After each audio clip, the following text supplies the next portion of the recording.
Merry Christmas. Holiday season শুরু হয়ে গেছে, শুরু না আসলে শেষের পথে। ক্রিসমাসের জন্য প্রিপারেশন করছি। আজকে ক্রিসমাস ইভে আমি এই সব কিছু আয়োজন করছি। সব কিছু খুবই লাস্ট মিনিট ছিল। আমি কাজে ছিলাম, আমার হাজব্যান্ড কাজে ছিল, খুবই টাইট প্যাকড শিডিউল ছিল, কাউকে ওরকম কিছু বলতে পারিনি। আমি রেডিমেড ম্যারিনেট করা কিছু রিবস, কিছু চিকেন কিনেছি, সেগুলো গ্রিল করব, কিছু ভেজিটেবল গ্রিল করব। খুবই চিল একটা ক্রিসমাস সেলিব্রেট করতেছি, কোনো আহামরি কিছু না, রান্নাবান্নার ঝামেলায় যাই নেই। কারণ দুজনই এত কাজ করার পরে আবার আমার বেবিও এখন খুব ডিমান্ডিং, সারাক্ষণ ওকে অনেক টাইম দিতে হয়। রান্নাবান্নার ঝামেলা যেতে চাইনি, বেশি মানুষকেও বলতে চাইনি, কারণ আসলে আমার সেই ক্যাপাবিলিটি নাই। এবং যাদেরকে আমি বলতে পারিনি তাদের কাছে সরি। ইনশাল্লাহ আস্তে আস্তে আমি যখন অনেক কিছু করতে পারবো আবার, তখন আবার সবাইকে দাওয়াত করতে পারবো। তো এখানে আমি ওই ম্যারিনেট করা জিনিসগুলোকে আমি আর একটু লবণ মশলা দিয়ে আর একটু জাতে বানিয়ে নিচ্ছি, যদিও এটার অ্যাকচুয়াল টেস্ট অনেক খারাপ ছিল না, যথেষ্ট ভালো ছিল। এবং এখানে এই মুরগিটা আমি শুধুমাত্র ম্যারিনেট করেছিলাম নিজের হাতে। আর শেষবেলা যেহেতু গিয়েছিলাম সুপার মার্কেটে, আসলে কিছুই অবশিষ্ট ছিল না, সবাই সব কিছু নিয়ে গিয়েছিল। ইনফ্যাক্ট আমরা যে এশিয়ান শপে গিয়েছিলাম সেই এশিয়ান শপেও পর্যন্ত কোনো কিছু অবশিষ্ট ছিল না। তো মানে লেফট ওভার আমরা যা পেয়েছি তাই নিয়ে এসেছি আর কি। এখানে এটা একটু কষ্ট হয়েছিল আমার জন্য, কাজ করে এসে আসলে এক্সট্রা কাজ করাটা একটু ঝামেলা, but it is what it is. Plan যেহেতু করেছি তাই করতেই হবে। আর টার্কি পাওয়া যায়নি, এই জন্য এই নর্মাল মুরগি, টার্কি নাকি এখানকার ট্র্যাডিশন। যদিও আমার টার্কি পছন্দ না, অনেক ড্রাই, এর থেকে এটা অনেক বেটার, অনেক জুসি এবং খেতেও মজা হয়। টার্কি অনেক অনেক বেশি ড্রাই। এর আগের বার একটা ক্রিসমাসে আমি বিশাল বড় একটা টার্কি গ্রিল করেছিলাম, বাট সেটা আসলে আমরা খেয়ে শেষ করতে পারিনি বিকজ ভেরি ড্রাইং। এটা ম্যারিনেট করার জন্য আমি এখানে তান্দুরি পাউডার এবং পেরি পেরি মশলা মিক্স করে তারপরে হচ্ছে একটা পেস্ট বানিয়ে এটাকে ম্যারিনেট করে রাখবো কিছুক্ষণের জন্য।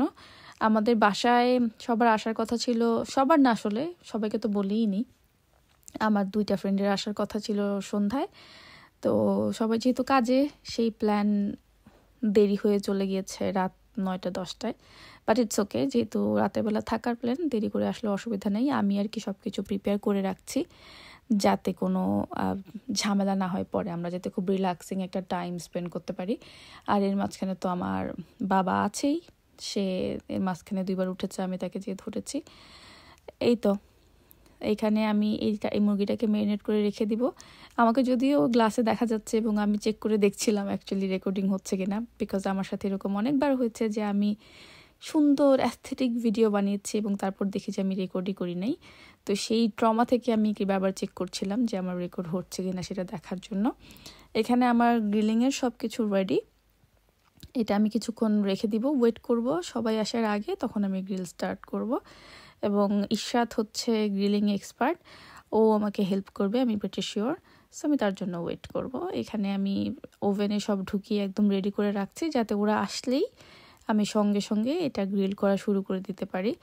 এবং নানও আমি কিনেছি রেডিমেড, মানে কোনো ঝামেলাই অ্যাকচুয়ালি নেই, এই জাস্ট গ্রিল করাটা আর ভেজিটেবল করাটা। তো ইশরাতটা চলে এসেছে, এখানে ছোট ছোট গিফট নিয়ে আসা। আমি যদিও গিফট কিনেছি, কিন্তু সেগুলো র্যাপ করে আসলে ট্রিয়ের নিচে রাখার মতো টাইম আমার হয়নি। এই সবগুলো সুন্দর করে ইশরাত র্যাপ করে নিয়ে এসেছে, যে আমি ট্রিয়ের নিচে রাখলাম, দেখতে ভালো লাগলো। আমি আমার ক্রিসমাসের হলের ভিডিও আমি রেকর্ড করেছি, সেটা আসবে, যে আমি কী কী কিনেছিলাম কাব্যর জন্য এবং আমার নিজের জন্য, কাব্যর বাবার জন্য। তো এখানে আমি একটু খুলেও দেখলাম যে কী কী গিফটগুলো, তারপরে আবার রেখে দিলাম যাতে দেখতে সুন্দর লাগে। এখানে আমাদের গ্রিলও অলমোস্ট কমপ্লিট, এবং গ্রিলের পুরোটা জিনিসই ইশরাত করেছে। থ্যাঙ্কস টু ইশরাত, যে আমাকে এটা নিয়ে টেনশন করতে হয়নি, কারণ ও এগুলোতে এক্সপার্ট, বেকিং, গ্রিলিং এটাও খুব ভালো করে, ও রেগুলার করে। আমি যখন আগে করতাম তখন আইডিয়া ছিল, বাট এখন অনেক দিন যাবৎ করি না, সো আমি ভুলে গেছি। রান্না আসলে অনেক একটা প্র্যাকটিসের ব্যাপার। ইশরাত জানে যে অ্যাকচুয়ালি কখন এটা রেডি, সো ওই সব কিছু লুক আফটার করছিল। আমি এর মাঝখানে ভেজিটেবলগুলো কেটে রেডি করে রাখলাম, এবং এইখানের যে জুসটা বের হয়েছে মাংস থেকে, সেটার সাথেই আমি ভেজিটেবলটা মিক্স করে এটার সাথে দিয়ে দিব গ্রিল করতে। ভেজিটেবল হতে বেশি সময় লাগবে না, খুবই অল্প সময়ের ব্যাপার। এবং এটাও আসলে ইশরাতই করছে। এই মুরগিটাও হয়েছিল কিনা সেটা ওই চেক করে দেখলো যে হয়নি। তো গ্রিলের পুরো পার্টটুকু ইশরাতের ছিল, আমি জাস্ট প্রিপেয়ার করে দিয়েছি আর কি।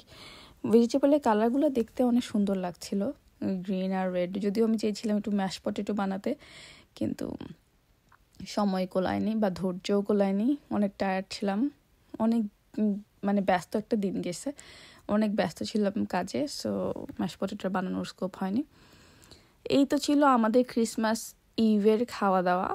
এরপরে তো টেবিল সেট আপ করা, টেবিলে সব কিছু সুন্দর করে দেওয়া, ভেজিটেবলগুলো ঈশাদ বারবার চেক করে দেখছিল যে সব কিছু ঠিকঠাক আছে কিনা। এরপরে আমি সেগুলো নিয়ে নিলাম একটা ডিশে, আর ঈশাদ ওদিকে চলে গেল নানগুলোকে রেডি করতে।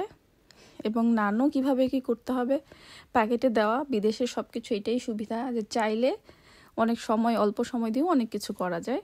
তো এখানে আমরা নানগুলো রেডি করে ফেলছি।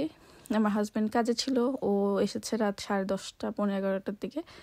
তো ও আসার পরে আমরা এটা খাবো, সেই প্ল্যান অনুযায়ী এটা ওভেনে দেওয়া। নানও রেডি, আর নানটাও খারাপ ছিল না। তো সব কিছু ভালো মতোই হয়েছে, যেমন চেয়েছিলাম, কোনো ঝামেলা হয়নি। সব কিছুই ঠান্ডা মাথায় সুন্দর করে করতে পেরেছি। এবং এই টেবিল রানারটা হাও বিউটিফুল, তাই না? আমি এটা টেমো থেকে নিয়েছিলাম ক্রিসমাসের কথা চিন্তা করেই, এবং আমি যেরকমভাবে মাথায় চিন্তা করেছিলাম তেমনই সুন্দর দেখাচ্ছে। এটা হলো ক্রিসমাস ডের সকালবেলা। আমরা চিন্তা করলাম রাতের বেলা অনেক হেভি খাওয়া হয়েছে, আর যে আস্ত মুরগিটা গ্রিল করেছিলাম সেটা টাচও করা হয়নি। তো সকালবেলা নাস্তায় আমরা সেই গ্রিলটা, পরোটা এবং গরুর মাংস, এটা ছিল আমাদের ক্রিসমাস ডের সকালের নাস্তা। এবং আমরা সবাই ঘুমিয়েছি অনেক রাত করে, ঘুম থেকে উঠেছি প্রায় 10টা-11টার দিকে। সো এটা বেসিক্যালি নাস্তা না, ব্রাঞ্চ। আমরা 11টা, 11:30টার দিকে এগুলো খেয়েছি। তারপরে আমাদের ফটো সেশন গেল আমাদের সবার। এবং রাতের বেলা আমরা একটা রেস্টুরেন্টে বুক দিয়েছিলাম, যেহেতু আমরা রান্নাবান্নার প্যারাতে যাই নাই। এবং তারপরে আমরা একটা টার্কিশ রেস্টুরেন্টে খেতে গিয়েছিলাম রাতের বেলা, সেজে গুজে সবাই মিলে। সেখানে খাওয়া দাওয়া করলাম। কাব্যও খুব এনজয় করেছে, ও এই মোটেও বিরক্ত করেনি। আমি খুবই গ্রেটফুল, যদিও ওকে আমি ঘুম পাড়িয়ে তারপর নিয়ে গেছিলাম, কারণ ও ঘুমের জন্যই শুধুমাত্র অনেক বেশি বিরক্ত করে। তারপর গেলাম ডেজার্ট খেতে। আমি ডেজার্ট খাইনি যদিও, কারণ আসলে এত ফুল ছিলাম, খাওয়ার মতো অবস্থায় ছিলাম না। এই ছিল আমার ক্রিসমাস ব্লগ। বাই।